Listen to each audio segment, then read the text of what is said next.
آج کل حصے والی قربانی کرانے والے لوگ مارکیٹ میں سوشل میڈیا پہ ایسے نظر آ رہے ہیں جیسے برساتی مینڈک نکل آتے ہیں۔ حصہ لے لو، حصہ لے لو، جیسے دیکھو قربانی کا حصہ لے لو۔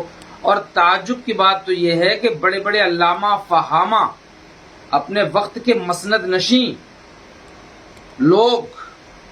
لوگوں کو دعوت دے رہے ہیں کہ آئیے حصہ لیجئے۔ کوئی کہہ رہا ہے گوشت والی قربانی کا حصہ 3000 کا، بغیر گوشت والی قربانی کا حصہ 1500 کا، کوئی 1000 کا، کوئی 1200 کا۔ ارے یار میرے بھائیوں، میں عرض کرنا چاہتا ہوں کیا مت ماری گئی ہے تمہاری؟ سوچ پہ پتھر پڑ گئے ہیں تمہاری؟ اللہ تعالیٰ نے تمہیں ایک موقع دیا۔ اللہ کے رسول صلی اللہ تعالیٰ علیہ وسلم نے فرمایا کہ ان قربانی کے دنوں میں اللہ کے نزدیک خون بہانے سے زیادہ پسندیدہ اور کوئی کام نہیں ہے، مگر تم ہو کہ لوگوں سے ان کا یہ حق بھی چھین لینا چاہتے ہو، دین کے ٹھیکیدار بنے بیٹھے ہو، اور لوگوں سے ایک ایسی حکمت بھری چیز کو الگ کر رہے ہو کہ جس کا تمہیں اب مستقبل پتہ نہیں ہے کہ کیا ہوگا، کتنا تاریک مستقبل ہوگا۔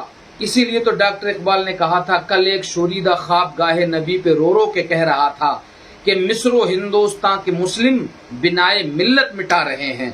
اللہ کے رسول صلی اللہ تعالیٰ علیہ وسلم نے فرمایا کہ قربانی کے دنوں میں خون بہانے سے زیادہ پسندیدہ کام اللہ کے نزدیک اور کوئی نہیں ہے۔ وہ جانور کا خون بہانا، اسے انسان کا خون بہانا مت سمجھ لینا۔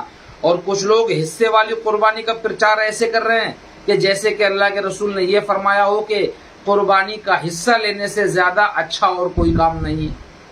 ایسے حصے کے پیچھے پڑے ہوئے ہیں، سمجھے کہ لوگ بیچارے اپنے گھروں میں قربانی جو کرنا چاہ رہے ہیں ان کو بھی حصے کی ایسی فضیلت بیان کی جا رہی ہے، ان کو بھی ایسا اٹریکٹ کیا جا رہا ہے حصہ لینے کے لیے کہ وہ اپنے گھر میں قربانی کرنا مناسب نہیں سمجھ رہے ہیں۔ حصہ لے لو، اور جس کا 1500 میں کام چلتا ہو، 1000 روپے میں کام چلتا ہو، 15000 کا 20000 کا جانور کیوں خریدے گا؟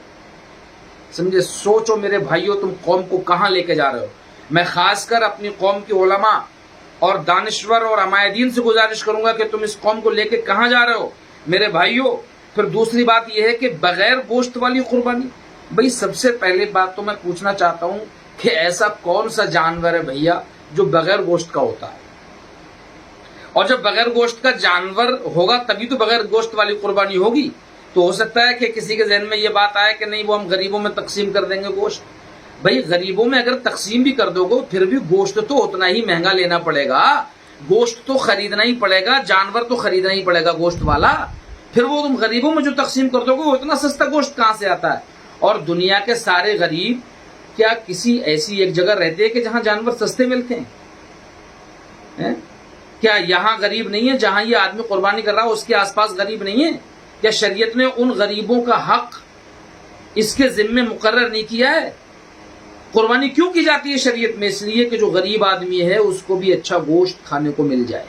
اور تم نے ایک ہی سائڈ کے غریبوں کو لائن میں لگا رکھا، انہی کو غریبی ریکھا میں شامل کر رکھا ہے، اور کوئی غریب ہی نہیں ہے تمہاری نظر میں، سمجھے؟ اور پھر یہ ہے کہ یہ جو حصہ لینے والے ہیں یہ بھی بے شعور ہیں، ان کو بھی شرم آنی چاہیے، یہ سوچنا چاہیے کہ بھئی حصہ لینے میں تم مرے جا رہے ہو، تمہارا دم نکلا جا رہا ہے قربانی کرنے میں، سمجھے؟ 1500 روپے کا حصہ مل رہا ہے بغیر گوشت والا، 1000 کا حصہ مل رہا ہے یا 2000 کا مل رہا ہے، چلو حصہ لے لو۔